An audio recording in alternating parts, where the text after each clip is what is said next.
সুপ্রিয় দর্শক মণ্ডলী, আসসালামু আলাইকুম। Welcome back to my channel. চলে আসলাম একটি রেসিপি নিয়ে। আজকে রেসিপি হচ্ছে চালের রুটি পিঠা। তো অনেকে চালের রুটি পিঠে অনেক সমস্যায় পড়ে। আশা করি ভিডিওটা আপনার কাছে ভালো লাগবে। ভালো লাগলে আমার চ্যানেলটি সাবস্ক্রাইব করে অবশ্যই পাশে থাকবেন। তো এবার চালের রুটি পেতে চাইলে আপনারা নিত্য নতুন ভিডিও পেতে চাইলে বেল আইকনে প্রেস করে রাখবেন। তো চালের রুটি বানাতে চলে যাচ্ছি। আজকে খুব সহজভাবে রেসিপিটি শেয়ার করব আপনার সাথে। তো চালের রুটি বানানোর জন্য চুলা আমি একটা দেখতে পাচ্ছেন প্যান বসিয়ে দিয়েছি গরম পানি। তো পানিগুলোর সাথে দিয়েছি লবণ পরিমাণ মতো। যেহেতু আমি যতটুকু পরিমাণ চালের গুঁড়ো দেবো অতটুকু মতো পানি ব্যবহার করেছি।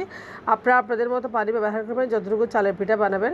তো আমি যেহেতু এখানে 2 কাপ মেজারমেন্ট কাপে চালের গুঁড়ো দিয়ে দেবো, আমি এখানে হাফ কেজি মতো পানি দিয়েছি। তো দেখেন, তো 1.5 কাপ পরিমাণ মতো পানি দিয়েছি মেজারমেন্ট কাপে। তো চালের গুঁড়োগুলো আমি দিয়ে দিচ্ছি এখানে 2 কাপ মতো। তো চালের গুঁড়োগুলো এখন গরম পানির সাথে ভালোভাবে একটু এখন আমি গলিয়ে নেব। তো চালের গুঁড়োগুলো দেখেন একদম মেল্ট হয়ে গেছে, জুড়া জুড়ো হয়ে গেছে। এই অবস্থায় চুলা থেকে নামিয়ে আমি একটা থালে নিয়ে নিচ্ছি। তো চালের গুঁড়োগুলো একটু ঠান্ডা করে নিব। ঠান্ডা করে একটু ভালোভাবে মথে নিব। মথে একটা পিঠার জন্য একটা ডো রেডি করে নেব। দেখেন, তো ভালোভাবে আমি হাত দিয়ে মথে নিচ্ছি। যতটা ভালোভাবে মথে নেবেন ততটা চালের পিঠাটা সুন্দর হবে। তো ভালোভাবে হাত দিয়ে গরম অবস্থায় আপনারা মথে নেবেন, যাতে পিঠাটা একটু না ফাটে, পিঠাটা একটু সফট হয়, ময়শ্চারাইজ হয়।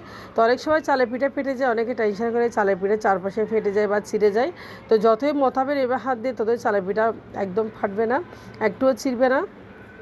তো আমি আপনাদের সুবিধার্থে সব কিছু দেখাচ্ছি। আশা করি আপনাদের কাছে ভিডিওটা ভালো লাগবে। ভালো লাগলে একটা লাইক করতে ভুলবেন না, আর লাইক করে শেয়ার অবশ্যই করবেন। দেখেন এখন আমি ভালোভাবে মতে নিয়েছি। এখন আমি লেচি কেটে নিয়েছি ভালোভাবে মতে নিয়ে। তো চালের পিঠার জন্য আমি এখন লেচি কেটে নেবো হাত দিয়ে একটা একটা করে।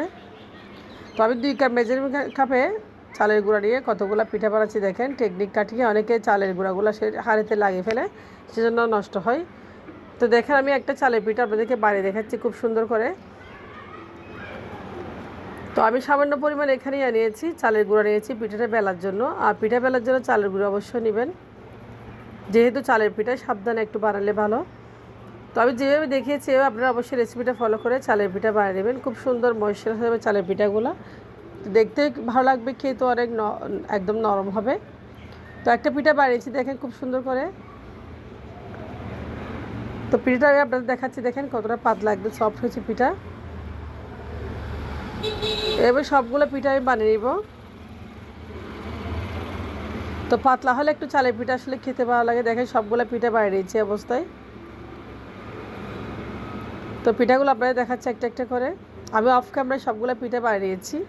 তো পিঠাগুলো এখন ভাজতে আমি চলে যাচ্ছি। আমি চুলায় একটা তাওয়া বসিয়ে দিয়েছি, তাওয়াটাকে গরম করেছি দেখেন। তো তাওয়াটা গরম হয়ে গেলে একটা একটা পিঠা ভেবে দিয়ে হালকা একটু আছে ভেজে নেব।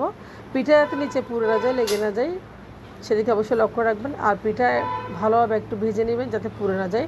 আর চালের পিঠা পুড়ে গেলে আসলে খেতে ইচ্ছা করে না।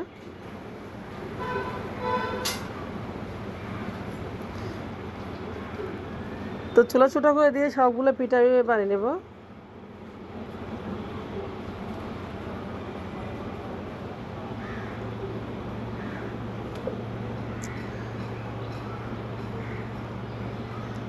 তো দেখেন পিঠাটা একদম ফুলকো ফুলকো যখন হয় তখন পিঠা আমি নামিয়ে নিচ্ছি। এবার সবগুলো পিঠা আমি নামিয়ে নেব। দেখেন কতটা সুন্দর সফট চালের পিঠা হয়ে গেছে একদম। তো রেসিপিটা ভালো লাগলে অবশ্যই আপনারা লাইক কমেন্ট শেয়ার করবেন। দেখেন চালের পিঠা আমি আপনাদের সুবিধার্থে সুন্দর করে দেখাচ্ছি। সবগুলো পিঠা ভেজে নিয়েছি এবং সবগুলো পিঠা সাদা সাদা হয়েছে, একটুও পুরা দাগ লাগে নাই। তো এভাবে চালের রুটিগুলো আসলে ভালো লাগে, দেখতে সুন্দর লাগে, খেতেও মজা লাগে, অনেক সফট।